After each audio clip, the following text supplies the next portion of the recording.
কোন বলে সংবিধান সরকার করলেন, কোন বলে অন্তর্বর্তীকালীন সরকারকে সাংবিধানিক সরকার বললেন? এটা গ্যারান্টি হলো না। সংবিধানকে কোট করেই বলছি। না, সংবিধান কোট করে বলতে পারেন না। আমি ওই রেসপেক্টটা রেখে আপনাকে সম্মান দিয়েই বলছি। যে লোকটা বলবে আমি আপনাকে রেসপেক্ট করে বলছি, তার মানে এই লোকটার মাথার মধ্যে কিছু সমস্যা আছে। যে শপথ অনুষ্ঠানটা যেটা হইলো, এটার প্রত্যেকটা ওয়ার্ড, এটা কি চিফ ইলেকশন কমিশনার কি নিজে নিজে আবিষ্কার করেছে? উত্তর হলো না। সংবিধানের তফসিলের ভেতরে যান, প্রত্যেকটা ওয়ার্ড অ্যাজ ইট ইজ লেখা আছে যে এমপির শপথটা কিভাবে হবে, এবং এই প্রত্যেকটা ওয়ার্ড ধরে ধরেই পড়তে হয়। এটা আকাশ বাতাস থেকে নিয়ে আসা হয় না। সো এই ধরনের শপথও কি করতে হবে, যদি সংসদে আলাপ আলোচনা হয়, হওয়ার পরে যদি তারা অ্যাডপ্ট করে নেন, তাহলে কিন্তু ওই শপথগুলো কিভাবে আসবে সেটাও কিন্তু আসতে পারে। এবং আমি ব্যক্তিগতভাবে মনে করি সংস্কারটা জরুরি। আপনি সংস্কারটারে পুরোপুরি ইগনোর করতে পারেন নাই। ইনফ্যাক্ট অনেকগুলো সংস্কার আছে, সেটা শুধুমাত্র জরুরি না, বাংলাদেশের মানুষের আকাঙ্ক্ষাকে অবশ্যই ধারণ করাটা উচিত। এখন এই প্রশ্নের সাথে কয়েকটা প্রশ্ন আমাদের এগিয়ে নিয়ে আসতেই হবে। যেমন আমাদের অত্যন্ত শ্রদ্ধেয় ব্যক্তি, আমি অত্যন্ত শ্রদ্ধার সাথেই বলছি যে আমরা কি করতে পারি, কিছু কিছু মতের সাথে আমাদের দ্বিমত পোষণ করতে পারি, কিন্তু ব্যক্তিগত জায়গা থেকে রেসপেক্টের জায়গাটা থাকেই। উইথ ডিউ রেসপেক্ট আমি আপনার বক্তব্যটাকে যদি একটু খণ্ডন করি আর কি, মানে এটা কিন্তু ব্যক্তিগত সম্পর্কটাকে শ্রদ্ধার সাথে রেখে এইবার আমি বলি, সংবিধান এই যে কয়েকটা কথা আসলো যে সংবিধান মানলে শেখ হাসিনা প্রধানমন্ত্রী, সংবিধান থাকলে ইলেকশন কিভাবে হচ্ছে না, ব্যাপারটা এরকম না। আমি সংবিধানকে কোট করেই বলছি। সংবিধানকে কোট করেই বলছি। সংবিধান কোট করে বলতে পারেন না। সংবিধান কোট করে আমি বলতে পারি না। সংবিধান কোট করে আমি কেন বলতে পারি? আমি আইনের ছাত্র ছিলাম, সংবিধান নিয়ে আমার কেন জানাশোনা থাকা উচিত না? এবং আমি ওইখান থেকেই সংবিধানকে ধরেই আমি বলছি সংবিধানে আচ্ছা আমি বলি অবশ্যই সম্পর্ক আছে। আইনের একদম বেসিকটা হলো সংবিধান। আপনি যে বলেন আইনের সাথে সংবিধানের সম্পর্ক, ছাত্র সংবিধান নাও বুঝতে পারে, এটা তো দেখেন, আপনি মুরব্বী মানুষ তো, আপনি মুরব্বী মানুষ তো, এই জন্য আপনাকে আমি যথেষ্ট রেসপেক্ট করে কথা বলছি। সংবিধান পড়তে হয়, আচ্ছা আমি একবার বলি, আচ্ছা আমি একবার বলি যে কম বেশি কেউ বুঝে কি বুঝে না, এইটা টেস্ট নিশ্চয়ই আপনি করতে পারেন না, রাইট? আমি ওই রেসপেক্টটা রেখে আপনাকে সম্মান দিয়েই বলছি যে আমি সংবিধানের কথাটা বলি। আমি বলার আগেই যদি আপনি আমাকে বলেন যে আমরা কোনো কিছু বুঝি না, তার মানে আপনি তো আমাকে দেখেন, আমি সিনিয়র হিসেবে আপনাকে যে রেসপেক্টটা করছি, আমি তো এটাও এক্সপেক্ট করতে পারি যে একজন সিনিয়রের জায়গা থেকে আপনি, আমি আপনার সন্তানের বয়সী, আমাকেও তো অনুরূপ একটা আদর স্নেহ রেসপেক্টের জায়গায় রাখতেই পারেন, রাইট? ওই জায়গা থেকে আমি কথাটা বলছি। এবার আমি সংবিধানের ব্যাখ্যার দিকে যাই, কারণ প্রক্সিমিটির যে কথাটা, প্রক্সিমিটির ব্যাপারটা হলো আইনের একজনের সংবিধান বোঝা প্রক্সিমিটিটা অন্যদের চেয়ে একটু বেশি থাকতেও পারে। আমি এই ক্ষেত্রে কথাটা বলছি। সংবিধানে কোথাও কি লেখা আছে ইলেকশন অ্যাজ ইট ইজ একটাই উপায় আছে যে 5 বছর পর পর ইলেকশন হইতে পারে? Answer is no. নর্মাল নিয়মটা হলো 5 বছর পর পর সাধারণ ইলেকশন হইতে হয়, কিন্তু যদি কোনো সংসদ ভেঙে যায়, যদি পদগুলো শূন্য হয়ে যায়, তারপর কি 5 বছর পর্যন্ত ওয়েট করতে হয়? সংবিধানে এটা লেখা আছে কিনা, মানে আপনি নিজে একটু জবাবটা দিবেন যে সংসদ যদি ভেঙে যায়, সেটা প্রক্রিয়া যেমনই হোক, হওয়ার পরে কি 5 বছর ওয়েট করে যেদিন ইলেকশন হয়েছে তার পরবর্তী 5 বছর পরে কি ইলেকশন হতে হয়? উত্তর হলো না। বরং সংবিধানের ভেতরেই আছে পরবর্তীতে কিভাবে ইলেকশনটা হইতে পারে সেটা বর্ণনা লেখা আছে। বরং ওইটা ওই 5 বছর পর্যন্ত ওয়েট করার ব্যাপার না, যেদিন থেকে ভেঙে গেল তার পরবর্তী পদক্ষেপ নিতে হয়। 2 নম্বর ব্যাপার, শেখ হাসিনার বিরুদ্ধে যখন আন্দোলনটা হয়, হওয়ার পরে আপনি বলতে পারেন যে এই যে আন্দোলন, কিসের আন্দোলন? কিন্তু এটাও মাথায় রাখা হচ্ছে, ডেমোক্রেটিক একটা দেশে কারো যদি রাইটস, অধিকার ভায়োলেটেড হয়, তাদের আন্দোলন করারও কি আছে, যৌক্তিক যে রাইটটা আছে, সেটাও এই কনস্টিটিউশন দ্বারাই প্রোটেক্টেড। এবং এই গভর্নমেন্ট, ইন্টারিম গভর্নমেন্ট যখন গঠিত হয়েছিল, সেটা আর্টিকেল 106 দ্বারা প্রোটেক্টেড ছিল। পরবর্তীতে এইটা সুপ্রিম কোর্টে চ্যালেঞ্জ, এবং সুপ্রিম কোর্টেরও এই ব্যাপারে ডিসিশনটা আছে। এখন আপনি যদি গায়ের জোরে বলেন সুপ্রিম কোর্টের ডিসিশন মানি না, সংবিধান মানি না, কোনো কিছু বুঝি না, একমাত্র যেটা বলছেন সেটাই কথা, তাহলে আমি মনে করবো ওই যে আপনি বললেন না আমার ব্যক্তিগত মতামত, আমার ব্যক্তিগত মতামত আমি এখন পর্যন্ত দেই নাই, আমি সংবিধান থেকেই কথা বলছি। বরং আপনার ব্যক্তিগত মতামত দিয়ে আপনি বলতেই পারেন, আই ফুলি রেসপেক্ট আপনার ব্যক্তিগত মতামতের প্রতি, কিন্তু আমার যে মতামতটা সেটা আমি জানানোর প্রয়োজন অনুভব করলাম সংবিধান থেকে। ধন্যবাদ। সংবিধান পরিবর্তনশীল, এটা সংবিধানের মধ্যে আছে, কিন্তু সংবিধানের প্রয়োগগুলো একটা নিয়ম নীতি আছে, সংবিধান ভাঙ্গার একটা নিয়ম নীতি আছে, এটা সংবিধানের মধ্যে দেওয়া আছে। সেটা যদি কেউ মিসইউজ করে, মিসঅ্যাপ্রোপ্রিয়েট করে, লুটে নেয়, বা মিথ্যা তথ্য দিয়ে প্রমাণিত করে, বা শক্তির জুড়ে যদি সংবিধানকে সাসপেন্ড করে রাখে, সেটা অতীতে হয়েছে। সামরিক শাসকরা প্রথমে যে কাজটি করে, তারা এসে সংবিধানকে সাসপেন্ড করে দেয়, অর্থাৎ সাসপেন্ড করলে এটাকে আর কাজ হলো না, তারপরে জনগণের সামনে বলে দেয় এখন আমার হুকুম মানবা কি মানবা না।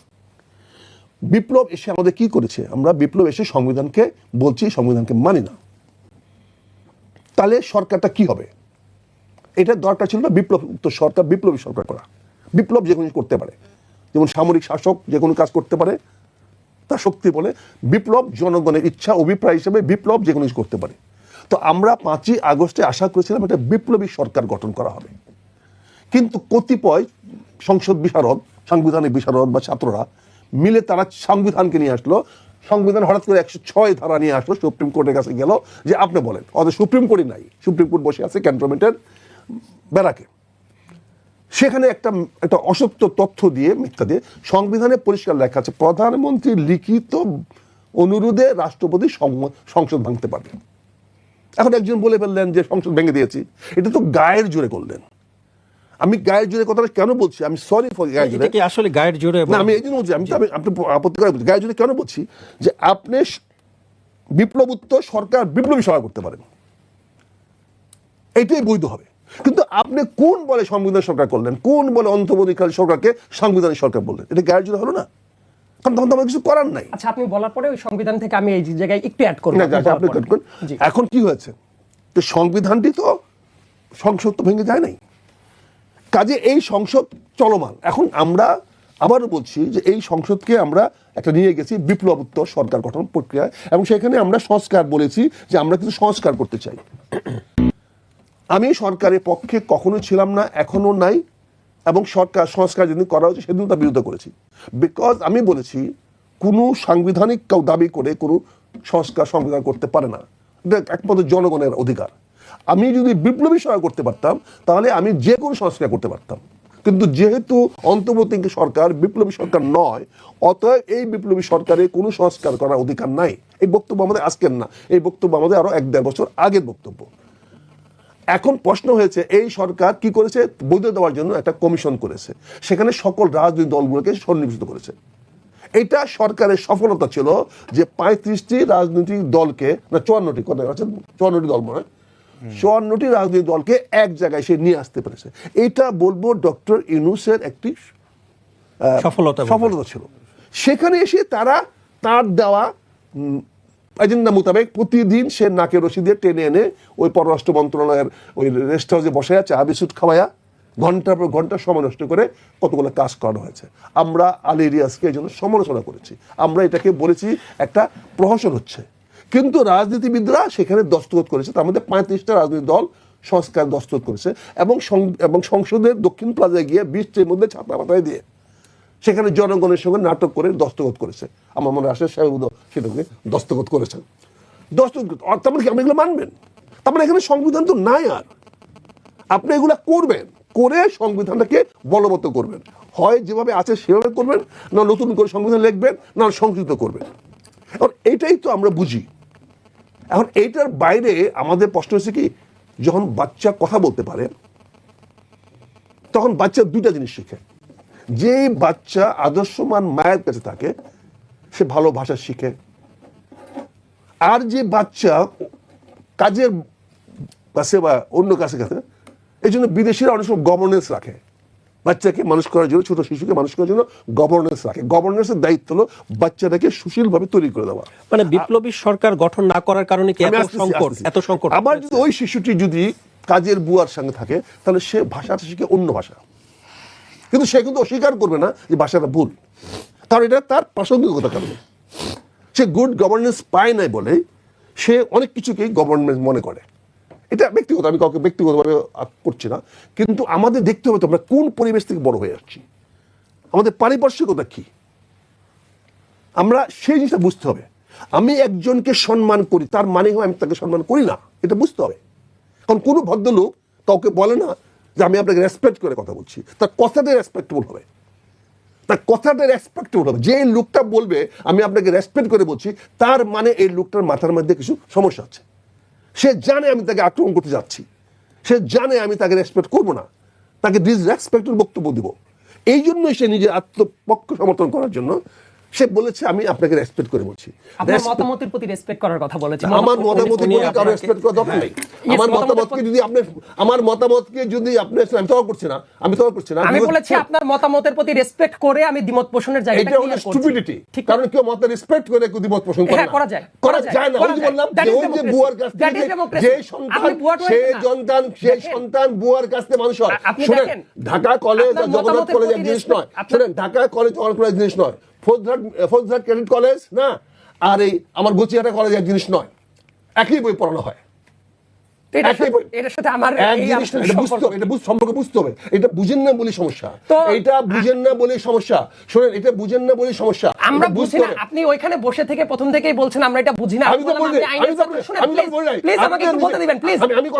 আপনি বললেন যে আমি বললাম যে আইনের ছাত্র, আমি সংবিধান থেকে কথা বলি, আপনি বলেন আমরা বুঝি না। আমরা আখতারুজ্জামান আপনার কথা শুনি, তারপর আমি সাইদ আব্দুল আলম আপনার কাছে।